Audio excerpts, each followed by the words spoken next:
Thank you very much, and thank you for the invitation. It's a great pleasure to be back at the Sydney Institute giving another speech about a very topical, relevant topic today is COVID-19. And I want to emphasize today what I'm going to be talking about is not just the economic impacts of COVID-19 as a health phenomenon, but in fact mainly the economic impacts of the response to the global crisis, we will say, of COVID-19.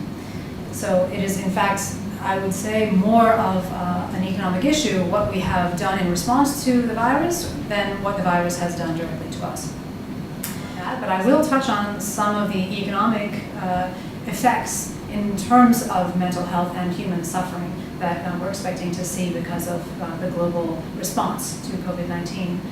In a policy brief published also in mid-April, the UN published a very disturbing set of findings in regard to the impact of COVID-19 on children, which mainly focuses on school children's lack of ability to go to school and the deeper poverty into which they have been thrust, particularly in the developing world. We've seen and will continue to see businesses going bankrupt, and more than anything what we would expect is to have those businesses that have a little bit of slack already able to withstand this sort of crisis more easily than those that were operating closer to the red zone with smaller margins. And so it's the mom and pop businesses, the small businesses, the little entrepreneurships that I would expect to see hit most, with the bigger companies coming out possibly with higher market share at the end of this.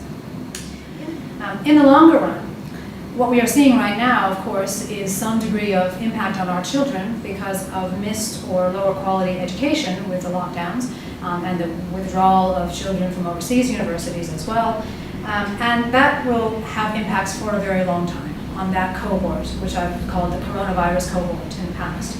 There are also going to be longer run impacts of the domestic violence and higher child abuse and neglect that are happening right now because people are trapped in dysfunctional families. And of course, there are also going to be longer run impacts of the crowded out healthcare, healthcare that would have taken place and prevented future illnesses were it not for the laser focus of the healthcare system on the COVID-19 projected infections and deaths. All of these effects are regressive. They are all going to impact more the more disadvantaged members of our communities. So I want to sort of start with a big picture of what economic activity is all about. Economic activity supports life. It supports human well-being. It supports longevity. It is about human welfare. So I am one of those classical economic philosophers who believes that the point of having a functioning economy is not to have profits, it's not to have lots of money, it's to have good outcomes for people in terms of human welfare. And over many, many decades of study, it has been found that GDP per capita is the biggest predictor of human welfare, longevity, and general good outcomes for people worldwide over history.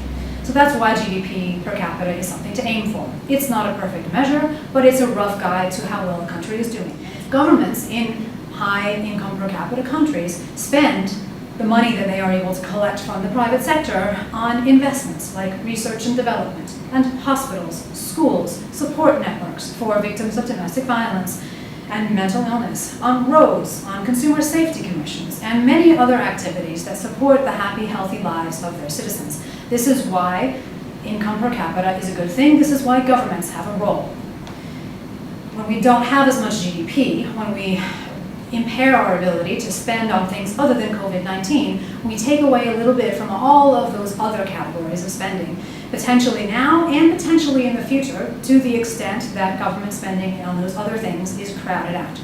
It's an open question whether the government today will continue to be willing to just print money, essentially, to finance those other kinds of investments, but at the end of the day, you need to have economic activity to keep a country going forward, to support a reasonable quality of spending and quantity of spending by any government. So we do need to get the economy back working again so that our government can continue to spend on things that support our happy, healthy, long lives.